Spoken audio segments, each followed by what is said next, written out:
Assalamualaikum warahmatullahi wabarakatuh. Halo anak-anakku kelas 6. Bagaimana kabar kalian hari ini? Semakin baik kan? Alhamdulillah. Semoga kita semua selalu dalam lindungan Allah dan selalu dalam keadaan sehat walafiat ya anak-anak. Anak-anak, hari ini jumpa lagi dengan Bu Dubi dalam pelajaran IPS. Nah, kali ini kita akan belajar bersama-sama tentang materi peristiwa proklamasi kemerdekaan Indonesia bagian yang kedua. Di pertemuan sebelumnya, kita sudah membahas beberapa peristiwa yang terjadi sebelum proklamasi terlaksana. Nah, anak-anak, sebelum kita mulai pelajaran, yuk bersama-sama kita membaca basmalah ya. Semoga dengan pembacaan basmalah nanti kita selalu diberi kemudahan dalam belajar. Bismillahirrahmanirrahim. Nah, anak-anakku, proklamasi kemerdekaan adalah sesuatu yang sangat berharga ya bagi sebuah negara. Jika kita merdeka, kita bisa melakukan apapun tanpa paksaan dari pihak manapun. Nah, bagaimana peristiwa itu terjadi? Yuk, kita saksikan dulu ya.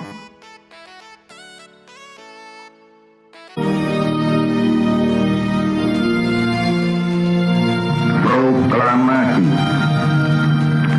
Kami, bangsa Indonesia, dengan ini menyatakan kemerdekaan Indonesia. Hal-hal yang mengenai pemindahan kekuasaan dan lain-lain diselenggarakan dengan cara saksama dan dalam tempo yang sesingkat-singkatnya. Jakarta, 17 Agustus 1945, atas nama bangsa Indonesia, Soekarno-Hatta.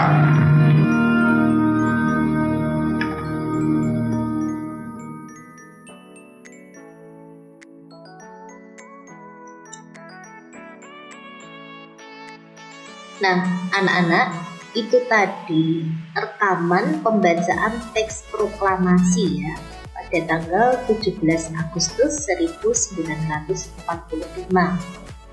Kala itu yang membacakan teks proklamasi adalah Bapak Soekarno ya, didampingi oleh Bapak Hatta. Keduanya disebut sebagai Bapak Proklamator Indonesia. Nah, anak-anak, apa saja fakta penting proklamasi kemerdekaan RI?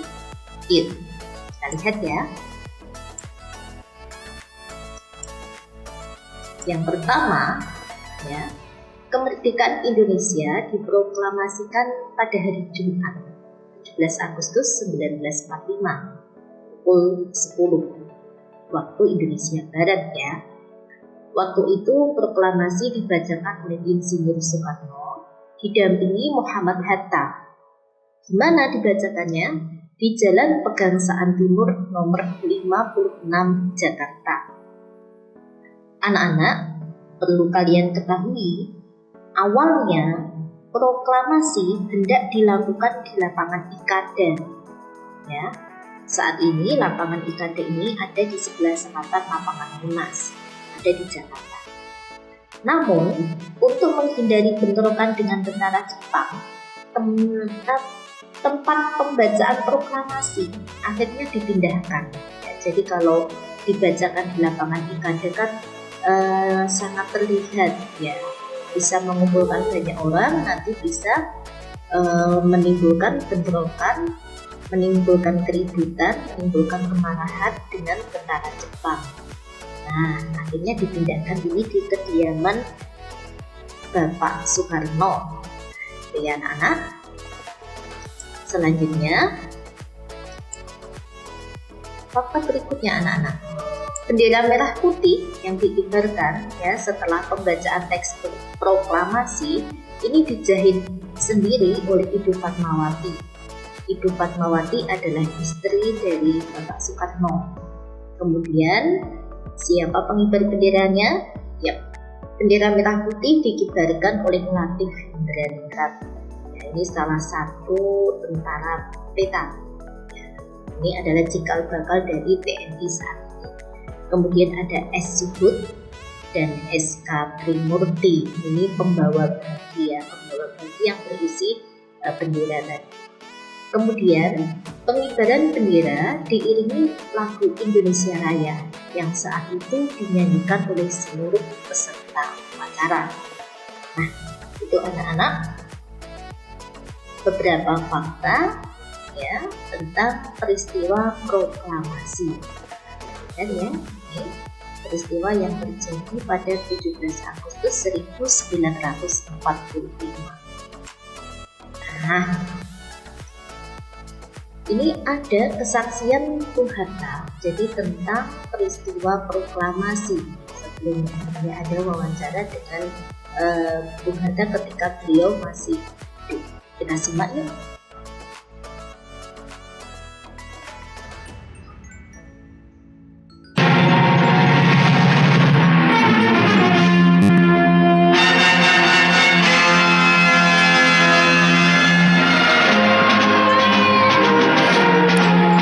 Als de Japanners in augustus 1945 hebben gecapituleerd, zijn er geen feitelijke overheersers meer in Indonesië. De geallieerden kunnen niet zo snel troepen sturen. De Hollandse meesters van weleer zitten nog ver weg in kampen. De Indonesiërs hebben voorlopig het Rijk alleen.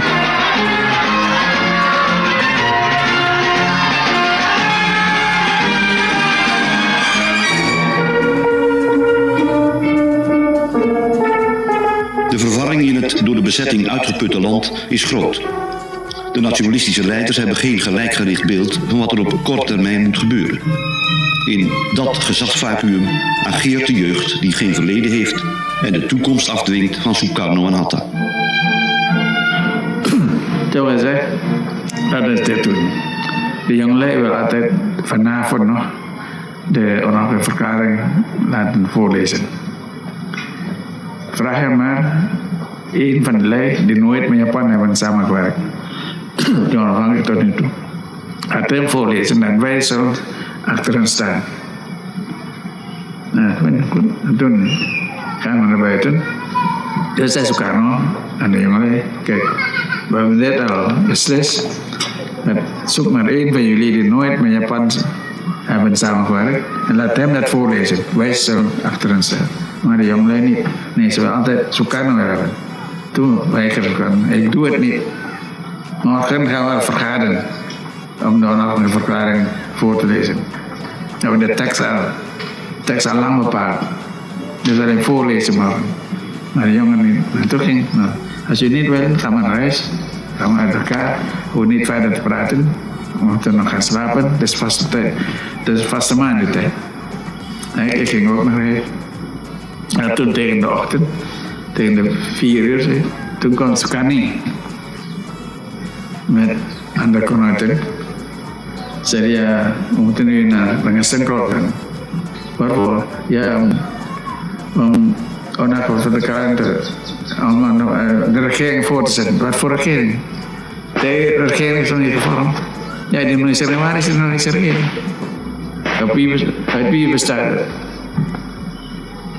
We gaan dan over de onafhankelijkheidsverklaring. Dat is helemaal niet gebeurd.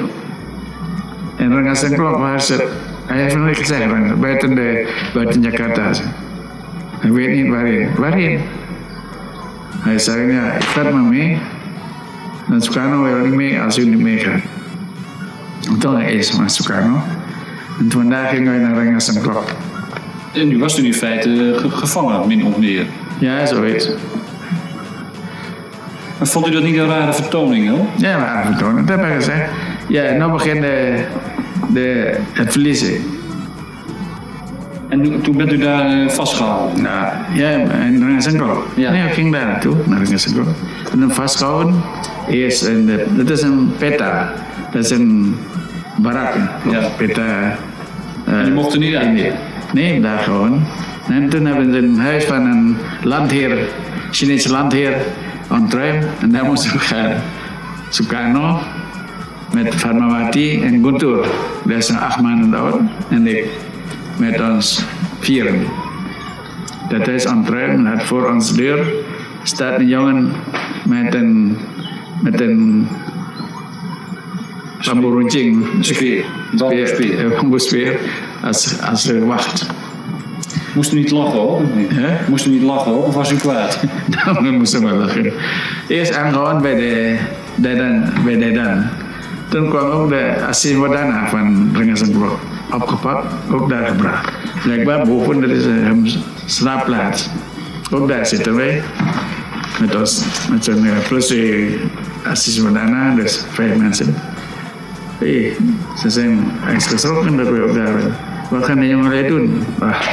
Ze willen een revolutie voeren, zei Sukarno. Lachende zeggen. Ze maar zien of het lukt. En toen werd ik gebracht naar het huis van de Chinezen, ontruimd. Daar, gewacht tegen 12 uur, heb ik tegen de jongen gezegd, die gewapend met een speer, laat die man hier komen, die ons hier gebracht. Wees, kan niet. Waar is het, hij dan? Ga maar heen, vraag zij maar aan, laat hij hier komen. En toen kwam hij naar ons toe. Nou, is jouw revolutie al gelukt?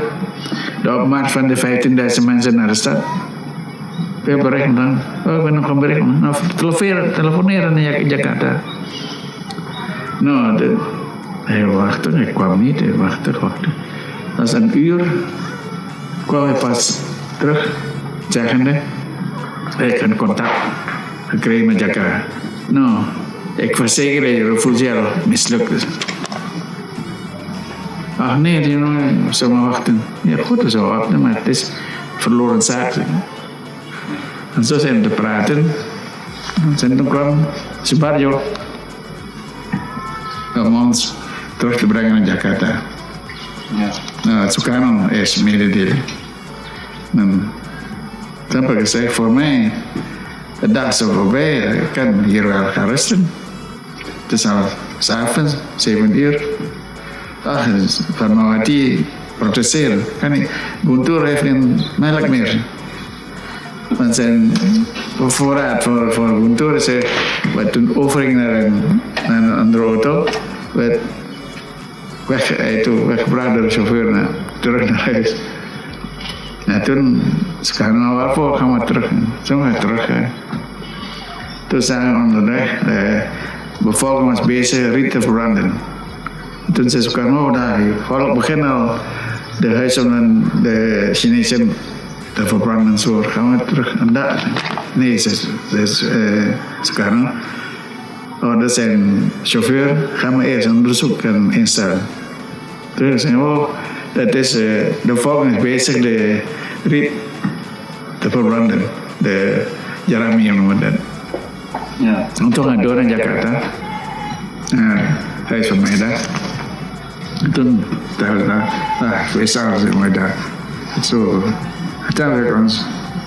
Ondertussen zijn mensen al aanwezig daar. De leden van de Japarsaal. Ze waren binnen de kamer. Het is tegenwoordig gebouw van ambassadeur, Engels ambassadeur. Oh ja. Dat gebouw is het. En toen, na een beetje overleg, toen zeg maar, wacht maar, wij mensen daar. Dan hebben wij, zitten we bij elkaar, Sukarno, Sukarni, dan nog 1 en ik, met ons 4 om tekst te maken. Dus Sukarno, schrijf jij maar, ik kan beter Indonesisch. Nou, dan heb ik, en dan moet ik, als ik pieker moet, om te herinneren wat de tekst is, dan ga jij maar schrijven. Dan kan je tegelijk denken en schrijven. Dan schrijf het op, dan dicteer ik.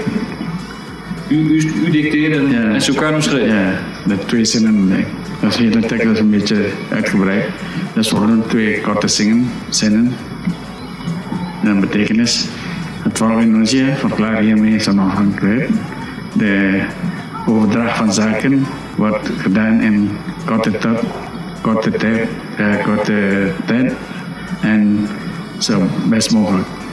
Korter kon het dan niet, hè? Nee, Waarom was het zo kort dan? Wist u niks meer? was genoeg. Gaat toch nog weer vergelijking. Dus voor de imperialisme zo weer dat is de hele tekst voor tevoren voorbereid is. Dat is klaar. Zie maar nodig allemaal voor te zetten. Dus 2 korte zinnen. Ja, ik weet het. En toen de volgende dag, toen is de onafhankelijkheid geproclameerd. Die avond ook. Die avond nog. Toen we klaar waren, gingen we naar de middenzaal. Daar zitten ze verzameld aan. En dan is elkaar voorgelezen. We werden met applaus ontvangen natuurlijk. En toen hoorden we dat hij was in zijn slaapkamer. Toen kwam hij beneden en feliciteerde ons allemaal. En dat was de officiële onafhankelijkheidsverklaring? Ja. En toen ook vastgesteld die avond, dat de volgende dag om de 13 uur dat voor te dragen in de programma 56 was elkaar nog woorden. En dan hebben we het nogmaals voor te dragen. Daar is die beroemde foto van. Ja. Dan staat hij achter de microfoon met zijn witte pak. Ja. En nu staat er een paar stappen achter. Ja. Wat dacht u toen op dat moment? Ja, gewoon. Het is toch gebeurd. Tevreden? Tevreden.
Nah, anak-anak, itu tadi kesaksian atau cerita ya tentang peristiwa Rengas Dengklok sampai terjadinya proklamasi oleh pelaku sendiri yaitu Bung Hatta. Nah, anak-anak, setelah proklamasi dibacakan ya, kemudian penyebarluasan berita proklamasi kemerdekaan ini terjadi dengan berbagai macam cara ya anak-anak ya, karena Indonesia yang wilayahnya luas tentunya ya, kalau tidak disebarluaskan nanti beberapa daerah tentu saja tidak tahu. Nah, apa cara yang digunakan? Ya, yang pertama ada melalui radio domain milik Jepang. Jadi dulu ada radio milik Jepang namanya domain. Ya, di sana ada beberapa penyiar yang notabene adalah orang Indonesia ya, saat itu menyebarluaskan berita proklamasi, tapi akhirnya ketahuan oleh pemerintah Jepang dan stasiun radio ini akhirnya disegel. Jadi dalam suatu cerita ya, dalam sejarah disebutkan setelah disegel ya, pemerintah Jepang marah ya, kemudian beberapa teknisi dari radio domain tadi ya, ini mendirikan pemancar darurat seperti itu untuk menyebarluaskan berita kemerdekaan. Nah, selain itu juga melalui pemancar RRI di Yogyakarta ya, di Jogja juga. Kemudian ini melalui surat kabar Cahaya ya dari Bandung dan Suara Asia dari Surabaya. Selain itu, nah untuk daerah-daerah yang jauh jangkauannya, ya ini ada utusan. Nah, ada beberapa utusan yang dikirim ke beberapa daerah. Ada Tengku Muhammad Hasan, ini dikirim ke Sumatera, Samratulangi ke Sulawesi, Ketut Puja ke Nusa Tenggara, dan K.A. Hamidan ke Kalimantan. Nah, selain itu juga melalui pamflet atau selebaran yang ditempelkan di tempat umum. Nah, anak-anak itu tadi penyebarluasan berita proklamasi kemerdekaan. Jadi agar semua rakyat Indonesia segera tahu. Nah, bagaimana reaksi rakyat Indonesia ketika mengetahui berita proklamasi kemerdekaan ini? Tentunya mereka sangat gembira ya, sangat gembira, menyambut baik ya, sangat mendukung. Nah, itu tadi proklamasi kemerdekaan peristiwanya. Nah, sekarang kita lihat anak-anak, siapa saja tokoh penting di balik proklamasi kemerdekaan RI.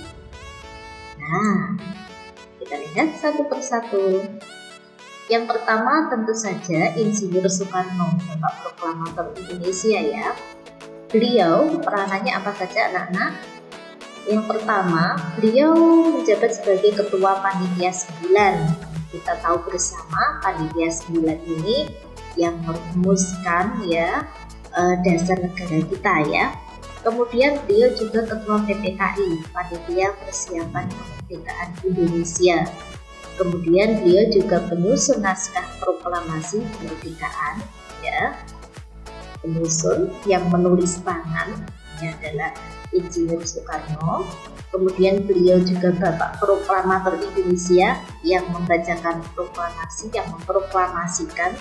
Beliau juga Presiden pertama Indonesia. Nah, ini Bapak Insinyur Soekarno. Selain beliau, siapa lagi? Ada Dr. Andes Muhammad Hatta tadi yang sudah diwawancarai ya di awal tadi ya anak-anak ya, yang sudah menceritakan peristiwa Rengas Dengklok sampai akhirnya terjadinya proklamasi tadi. Siapa beliau? Beliau adalah wakil ketua PPKI ya, bersama dengan Bapak Soekarno ya, mempersiapkan kemerdekaan Indonesia. Beliau penyusun naskah proklamasi kemerdekaan ya, tadi beliau yang memberikan konsep gitu, kemudian Pak Karma yang menuliskannya dengan tulisan tangan. Beliau juga Bapak Proklamator Indonesia, memproklamasikan mendampingi Bapak Soekarno ya. Kemudian beliau adalah wakil presiden pertama Indonesia. Ini adalah Bapak Muhammad Hatta. Oke. Selanjutnya ada Ibu Fatmawati. Nah, ini adalah istri dari Bapak Soekarno. Beliau yang menjahit bendera pusaka ya, sangsaka merah putih ya. Selanjutnya ada ini Latif Hindraningrat ya, Latif Hindraningrat. Beliau adalah pengibar bendera pusaka sangsaka merah putih saat proklamasi kemerdekaan. Ini adalah pasukan ya, pasukan PETA itu. Jadi PETA itu tentara Indonesia ya, cikal bakal tentara Indonesia ya, itu disebut PETA, pembela tanah air. Selain Latif Hindraningrat ada juga S. Suhud.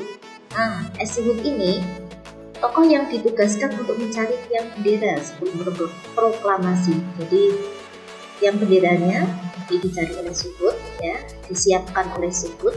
Beliau juga pengibar bendera ya saat proklamasi kemerdekaan.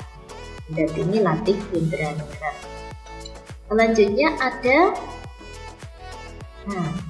S.K. Trimurti. Nah, ini pengibar bendera pusaka juga. Beliau yang membawa bandi ya, yang berisi bendera tadi. S.K. Trimurti perlu kalian ketahui, ini adalah seorang jurnalis, wartawan. Dia menulis banyak artikel yang intinya mengkritik kebijakan Jepang pada waktu itu ya. Kemudian dia juga istri dari Sayuti Melik. Nah, ini perjuangan beliau S.K. Trimurti ini melalui tulisan ya anak-anak. Oke, kita lanjutkan. Ada Sayuti Melik. Nah, ini adalah suami dari S.K. Trimurti tadi. Beliau yang mengetik naskah proklamasi kemerdekaan RI. Ya. Selanjutnya, Sayuti Melik ini sama seperti sebenarnya dia juga seorang jurnalis ya. Dia banyak menulis di surat kabar ya, yang mengkritik kebijakan Jepang waktu itu, dan akhirnya beliau keluar masuk penjara ya, dipenjarakan oleh Jepang karena tulisannya yang sangat tajam. Selanjutnya anak-anak, ada Ahmad Subarjo. Nah, siapa ini Ahmad Subarjo? Ahmad Subarjo adalah penyusun naskah proklamasi juga ya. Beliau yang mengusulkan kalimat pertama naskah proklamasi. Kemudian Ahmad Subarjo ini juga penengah kesepakatan antara golongan tua dan golongan muda dalam penyelenggaraan proklamasi kemerdekaan RI. Jadi dalam cerita Pak Hatta tadi di awal ya, di video Pak Hatta akan menceritakan kalau dijemput oleh Bapak Ahmad Subarjo. Subarjo ini ya yang dimaksud ya.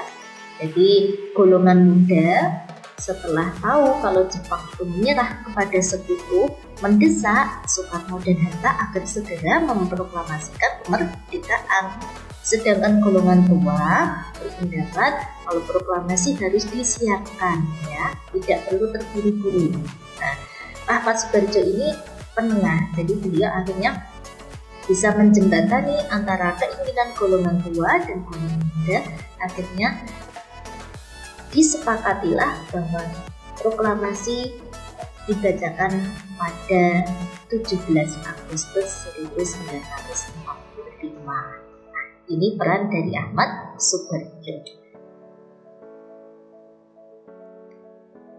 Oke anak-anak, selanjutnya tokoh yang berperan dalam proklamasi kemerdekaan salah satunya adalah BM Diah, Burhanuddin Muhammad Diah.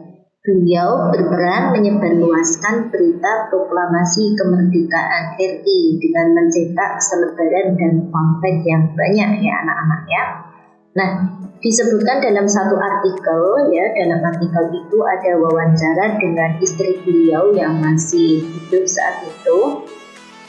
Jadi BM Diah ini orang yang merawat, menemukan naskah asli proklamasi yang ditulis tangan oleh Soekarno. Jadi saat itu ya, Sayuti Melik mau meletik naskah proklamasinya ya, oleh Sayuti Melik naskah aslinya itu diremas kemudian dibuang ke tempat sampah. Oleh BM Diah ini diambil, dipungut kemudian disimpan dalam buku catatannya. Nah, anak-anak, hal kecil seperti ini yang membuat kita akhirnya saat ini kita tahu bagaimana bentuk asli dari naskah proklamasi ya, yang otentik, yang masih ada coretan tangan dari Bung Karno. Nah, ini salah satu peran dari BM Diah. Oke anak-anak, tokoh yang lain adalah Sukarni. Nah, Sukarni ini adalah salah satu golongan muda yang berperan dalam peristiwa Rengas Dengklok. Tadi seperti diceritakan oleh Bung Hatta ya, Bapak Hatta tadi di wawancara yang awal tadi ya anak-anak. Jadi Sukarni ini yang membawa Soekarno dan Hatta ke Rengas Dengklok. Jadi agar tidak terpengaruh oleh Jepang seperti itu. Nah, tokoh ini juga yang mengusulkan agar naskah proklamasi ditandatangani oleh Bapak Soekarno dan Bapak Hatta. Selanjutnya anak-anak, ada Laksamana Tadashi Maeda. Ini seorang Jepang ya anak-anak ya, berkebangsaan Jepang, tetapi beliau loyal sekali kepada bangsa Indonesia, mendukung proklamasi kemerdekaan Indonesia ya, mendukung perjuangan para tokoh untuk memproklamasikan kemerdekaan bangsa Indonesia sendiri. Nah, beliau ini mempersilahkan para tokoh Indonesia menyusun teks proklamasi di kediamannya, di rumah beliau ya, penyusunannya. Jadi kenapa di rumah beliau yang seorang Jepang? Agar lebih aman ya, tidak dicurigai oleh Jepang.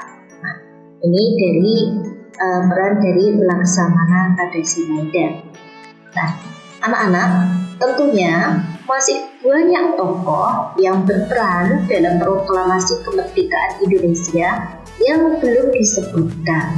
Nah, anak-anak, siapapun mereka, tentunya kita harus menghargai ya anak-anak. Kita respect banget ya. Berterima kasih atas peran para tokoh tersebut sehingga kita sampai detik ini bisa menikmati kemerdekaan Indonesia. Nah, kemudian apa yang harus kita lakukan untuk menghargai jasa para pahlawan proklamasi kemerdekaan RI? Hal-hal kecil yang bisa kita lakukan. Yang pertama tentu saja mendoakan para pahlawan anak-anaknya. Mendoakan di setiap kita usai sholat ya. Kemudian bisa kita mengunjungi makam mereka seperti itu ya anak-anak ya, mendoakan para pahlawan.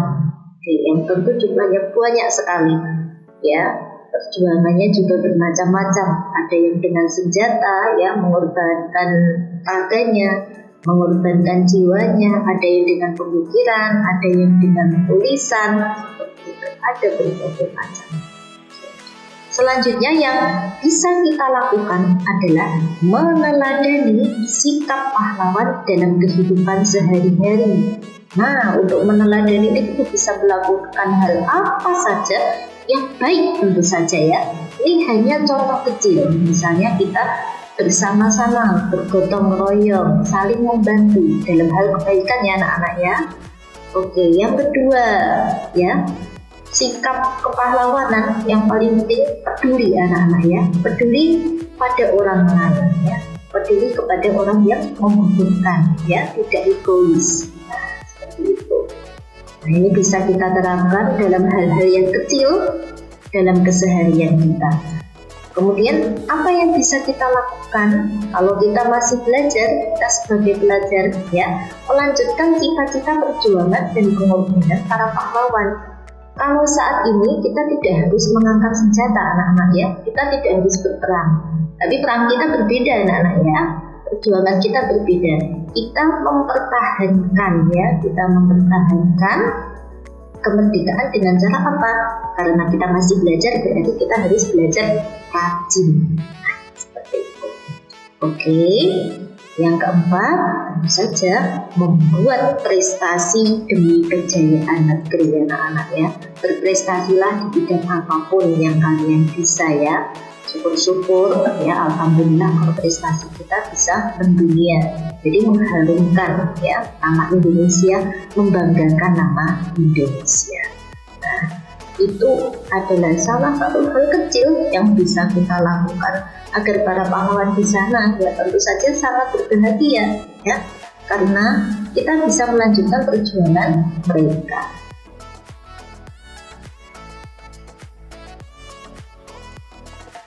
Nah, anak-anakku, itu tadi rangkaian peristiwa proklamasi kemerdekaan Indonesia.